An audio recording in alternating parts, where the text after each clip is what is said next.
What is up, Canada? What is up, YouTube? Matt McKeever here. And today we're going to be giving you a bunch of COVID-19 updates. But one of the headline stories we're going to be covering today is, in case you didn't know it, NHLers are absolutely more important and they're special compared to you as an average citizen. You simpleton, you terrible plebe. Why do you even think that you should be allowed in a restaurant? Or why should you even question if NHLers want to go in a restaurant? We're going to cover that and a lot more. But at least it's nice to know where we rank on the Ontario government's list of priorities. Out-of-town NHLers, way more important than you or me as average citizens, or God forbid, you're an entrepreneur. So anyways, let's cover some of the subject matters today. So we're going to be talking about, will NHL players be eating in Ontario restaurants when other citizens can't? Canada sent about 20 million rapid COVID-19 tests to all the provinces. You won't believe how many are currently collecting dust, and could bringing in contract employees complicate tax season for CRA and taxpayers. And as always, we've got links in the video description down below to everything we're going to talk about today. If you guys have an opinion, if you'd like to share it with me, I'd love for you to jump in that comment section. But let's really touch upon what's going on with NHL players, and can they really dine in Ontario while the rest of us can't? So on Monday, the government of Canada said it would allow Canadian national hockey players, that doesn't even read right, the National Hockey League, the NHL, teams to dine at restaurants throughout the province. And so this seems crazy to me, because I would have thought that as an Ontarian, my taxes pay for the government and all that stuff. And so I would have thought I'd rank higher than people that aren't Ontarians, that are from out of country. But I guess, what do I know? So at the time, CBC Sports said the NHL would provide the Office of the Chief Medical Officer of Health with a plan outlining a full list of Ontario businesses and places that will be used by the NHL. Ontario Chief Medical Officer Dr. David Williams explained NHL's rigorous health and safety protocols, which include frequent testing, player isolation, and tight transport within Canada. So again, because they're rich, just like the rich people that want to travel right now, you guys don't really qualified the same sort of way. So if you were rich like an NHLer and could just regularly get yourself tested all the time, then maybe you'd have a chance at eating in a restaurant. And in case you weren't aware, Canadian NHL teams are currently not crossing the border to play American opponents. So this is really just applicable to Canadian NHLers. And then by Wednesday, however, an NHL spokesperson told the Canadian press that the league is not planning to loosen the restrictions at this point in time. So literally, our Ontario government went out of their way to do something that no one wanted. And I'm sure the NHL realizes this would just look bad on them, right? So even if the NHL wanted this, there's no way they would ever ask for it or probably accept it, because it'd be a terrible PR move.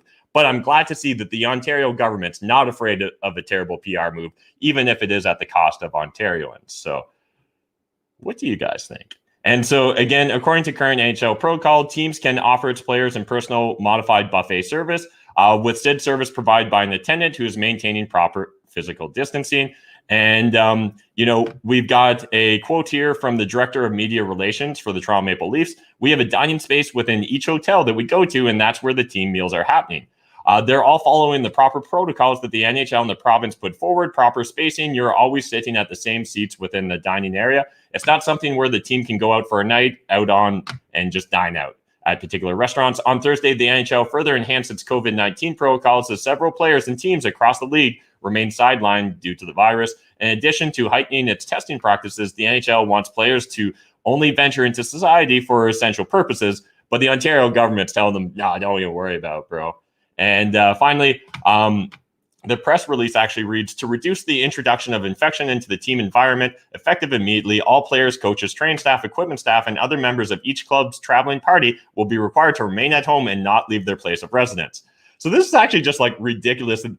The NHL is going one way. The Ontario government's bending over backwards for something that no one wanted or needed. So again, love to hear your thoughts and your opinions, but this just seems absolutely stupid to me. So let me know. On the level of stupid, I guess, really is what I'm more asking. Is this a 10 out of 10, or is this these days actually just a 5 out of 10? Because there's a lot of stupid going around. Let me know your thoughts and your opinions in that comment section. And then let's talk about the millions of COVID-19 rapid tests in Canada that aren't currently being used. So this week, CBC News network program Power and Politics asked each province to reveal how many rapid COVID-19 tests it has received from the federal government and how many have been used. Every province, with the exception of Saskatchewan, offered their totals. What's up, Saskatchewan? But here's the breakdown for the lowest percentage used to highest. So Alberta received 1.9 million tests, and they've used 1%. Newfoundland, Labrador, 89%.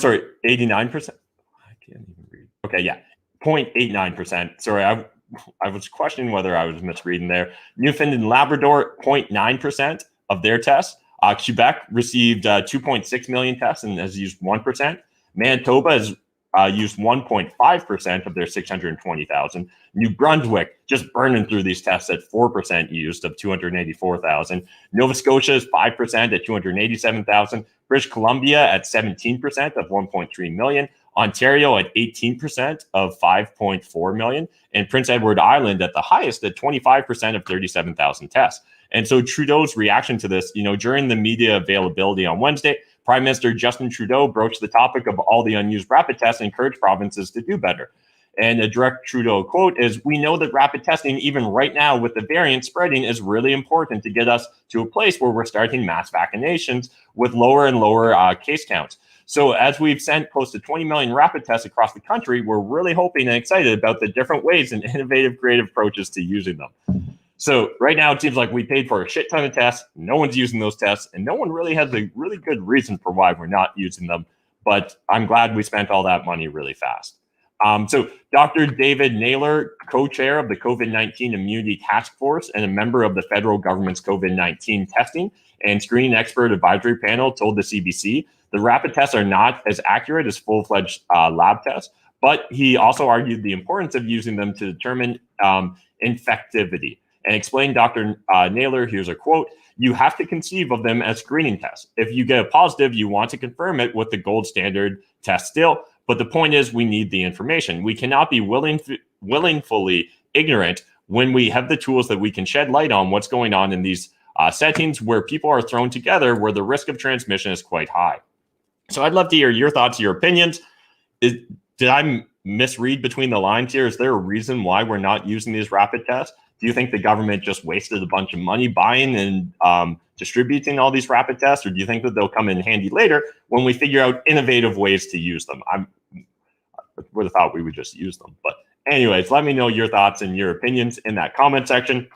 And then finally, let's touch upon a story we talked about earlier last week, which was the CRA is now outsourcing some of its jobs to third-party contractors.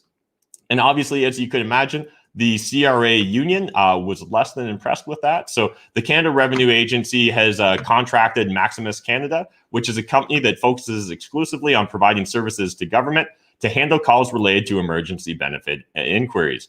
And the contract will run from February to August with potentially 130 temporary call center attendees coming on board. And the Maximus Canada staff lending assistance will be based in the Great White North and not have access to a caller's CRA particulars.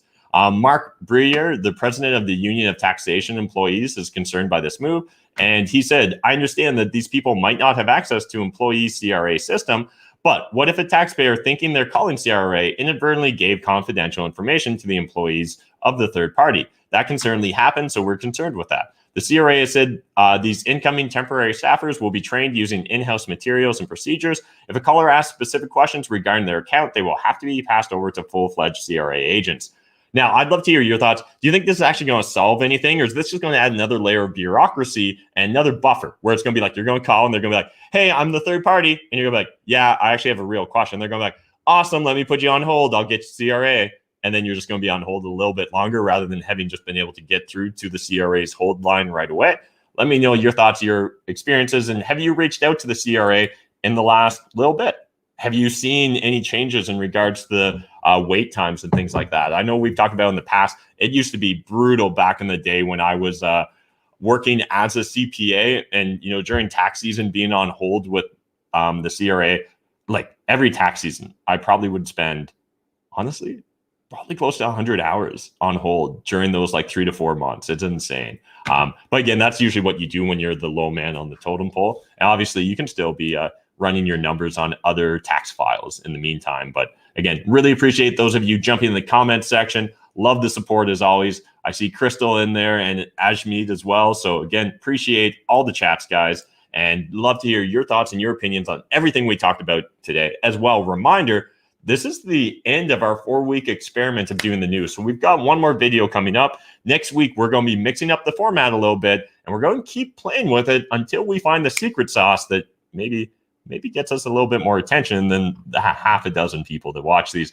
But if you guys do enjoy watching these, smash that like button, hit subscribe if you're new to my channel. I look forward to seeing you on the next video where we're going to give you an update about the Robinhood lawsuits.